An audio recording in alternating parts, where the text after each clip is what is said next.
안녕하세요. 성경 통독을 돕는 바이블 가이드입니다. 인물편, 오늘은 어리석은 자입니다. 한 학자는 어리석다는 말을 어리석은 상태라고 말했습니다. 즉 정신이 썩어서 바른 생각으로 살 수 없는 사람을 어리석다고 표현했습니다. 이와 유사하게 어리석음의 성경적인 의미 또한 지혜가 없다는 뜻입니다. 지혜롭고 명철한 사람들과 대비되는 미련하고 어리석은 사람들을 일컫는 말입니다. 잠언에서 어리석은 자로 번역된 세 개의 히브리어 단어가 있습니다. 케실, 나발, 에윌입니다. 케실은 우둔하고 꽉 막힌 마음을 의미합니다. 둔하고 고집센 마음이어서 다른 사람들의 얘기는 들으려고도 하지 않는 사람을 말합니다.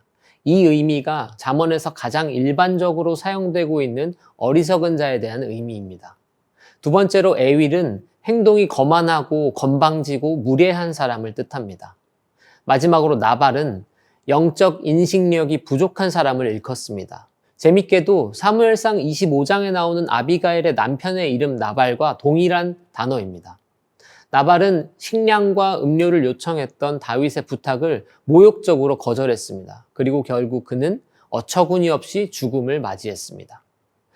이 세 단어를 엄밀하게 구분할 수는 없지만 케실의 측면에서 조급함을, 에윌의 측면에서 거만함을 살펴보고 나발의 차원에서 어리석음을 정리하려고 합니다. 어리석은 자를 대표하는 오늘의 키워드는 조급함과 거만함입니다.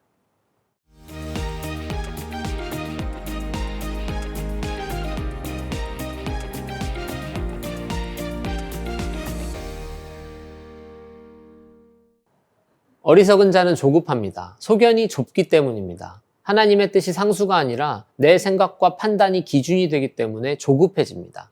내가 기준이 되면 인생이 조급해질 수밖에 없습니다. 조급함은 결국 어리석은 판단과 선택을 하게 만듭니다. 조급함은 구체적으로 어떤 모습으로 드러날까요? 노하기를 속히 하는 자는 어리석은 일을 행하고 악한 계교를 꾀하는 자는 미움을 받느니라. 노하기를 더디하는 자는 크게 명철하여도 마음이 조급한 자는 어리석음을 나타내느니라. 조급하면 분노하게 됩니다. 내가 원하는 때에 내가 원하는 것이 충족되지 않아서 분노가 일어나는 겁니다. 분노에서 비롯된 행동은 대부분 어리석은 결과를 만듭니다. 사실 분노는 주장하는 겁니다. 내 기준에 맞지 않으니 나 자신에게, 타인에게 강력하게 표현하는 겁니다. 이 조급함에서 비롯된 분노는 다른 사람을 죽이는 걸 넘어서서 나 자신까지 죽입니다. 너희가 비판하는 그 비판으로 너희가 비판을 받을 것이요. 너희가 헤아리는 그 헤아림으로 너희가 패아림을 받을 것이니라 라고 하지 않으셨습니까? 스스로 덫에 걸립니다. 소견이 좁으면 그 비판과 헤아림이 모두를 고통스럽게 합니다. 만일 하나님의 때와 하나님의 방법을 끊임없이 묵상하는 사람이라면 어떻게 반응하겠습니까? 하나님은 이렇게 말씀하십니다. 이는 내 생각이 너희의 생각과 다르며 내 길은 너희의 길과 다름이니라. 여호와의 말씀이니라.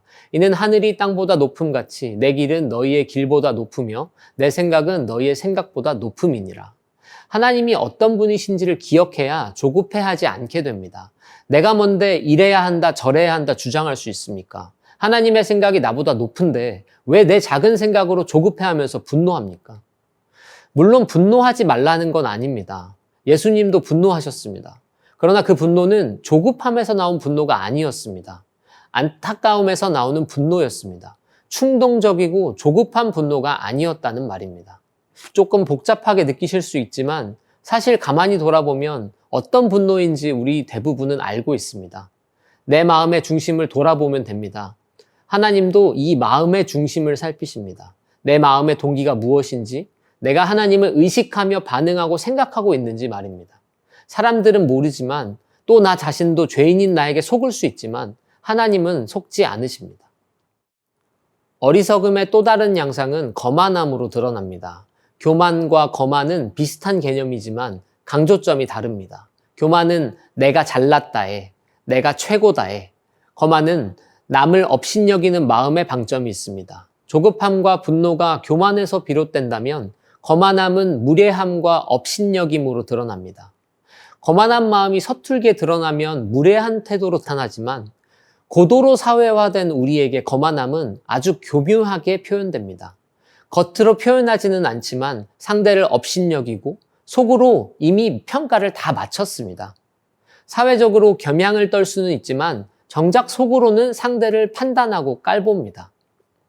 지혜로운 아들은 아비의 훈계를 들으나 거만한 자는 꾸지람을 즐겨 듣지 아니하느니라. 그래서인지 거만한 자는 꾸지람을 즐겨 듣지 않습니다. 꾸지람을 좋아하는 사람은 없습니다. 대부분은 네가 뭔데 나에게 훈수를 두냐는 듯 반응합니다. 훈수 둘 만한 사람이 훈수를 둬야지 하고 생각합니다. 꾸지람이라고 표현해서 그렇지 내가 들어야 할 사람의 말 말고는 말 자체를 듣지 않는지도 모릅니다. 듣고 있는 것 같지만 듣지 않습니다. 소통이 일어나지 않습니다. 자기 생각과 기준으로 듣고 있기 때문입니다. 취사 선택해서 듣기 때문입니다. 이런 거만한 자들이 모인 곳은 요란하기만 하다고 성경은 말합니다. 거만한 자는 성읍을 요란하게 하여도 슬기로운 자는 노를 그치게 하느니라. 거만한 자가 있으면 말만 많고 소리만 큽니다. 그런 태도는 바이러스처럼 너무 쉽게 퍼집니다. 책임지는 사람은 없고 훈수두기만 합니다. 그러면 문제가 커집니다. 슬기롭고 지혜로운 자들 사이에서는 문제가 아닐 것이 거만한 자들 틈에서는 문제가 덮어지거나 해결되지 않고 불거진다는 말입니다. 거만한 자는 너와 내가 하나라는 관계적인 지혜가 없기 때문에 문제를 끊임없이 키웁니다. 서로의 허물을 덮어주고 함께 문제를 풀어가는 능력이 슬기로움이라고 말합니다. 슬기는 상대의 입장에 서는 것입니다. 상대방의 입장에 서보니 이해가 되고 분노를 해소할 수 있게 되는 겁니다. 실천하는 슬기가 없는 지식은 사람을 재단하고 정죄하는 도구가 될 뿐입니다. 지식의 사랑이 담겨야 지혜와 슬기가 됩니다. 이 지혜와 슬기의 본체이신 분, 인류를 통틀어 상대의 입장에 서신 분은 한 분밖에 없습니다. 우리의 고난보다 더 큰 고난을 겪으신 분, 예수님밖에 없습니다. 그래서 우리는 예수님을 바라보는 겁니다. 예수님은 이렇게 말씀하셨습니다.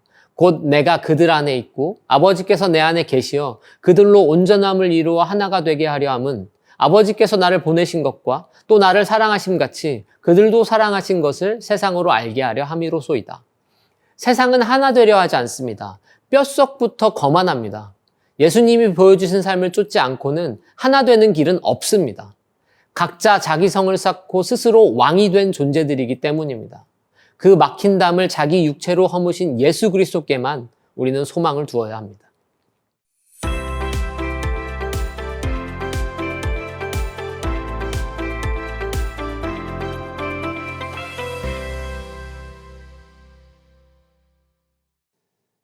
결국 조급함과 거만함 모두 영적인 무지에서 비롯됩니다. 하나님을 바로 알지 못하면 끊임없이 헛발질할 수밖에 없습니다. 그래서 죄는 관역을 벗어난 상태라고 말하지 않습니까? 하나님께 접붙임된 마음과 생각과 행동이 아니면 사람의 모든 행위는 다 죄의 결과물이 될 뿐입니다. 문제는 어둠이 빛을 싫어하듯 어리석은 자는 하나님께 나아가지 않습니다. 미련한 자를 곡물과 함께 절구에 넣고 공의로 찌을지라도 그의 미련은 벗겨지지 아니하느니라. 절구에 넣고 공의로 찌어도 미련이 벗겨지지 않는다고 말합니다. 그만큼 인간의 죄성은 뿌리 깊고 강팍합니다. 그런 우리를 주님은 포기하지 않으십니다. 포기하지 않는다는 말은 굉장히 적극적인 말입니다. 공의가 필요한 이에게는 징계하겠다는 겁니다. 하나님은 징계의 채찍을 사용하십니다. 나는 그에게 아버지가 되고 그는 내게 아들이 되리니 그가 만일 죄를 범하면 내가 사람의 매와 인생의 채찍으로 징계하려니와. 하나님은 본성적으로 죄인인 우리를 가르치기 위해 사람의 매와 인생의 채찍으로 징계하십니다. 하나님은 자신이 선택한 백성을 신실하게 인도하십니다. 내가 원하는 방식이든 원치 않는 방식이든 말입니다. 어리석은 내가 지혜와 지식이 풍성하신 하나님께 소망을 두는 이유입니다.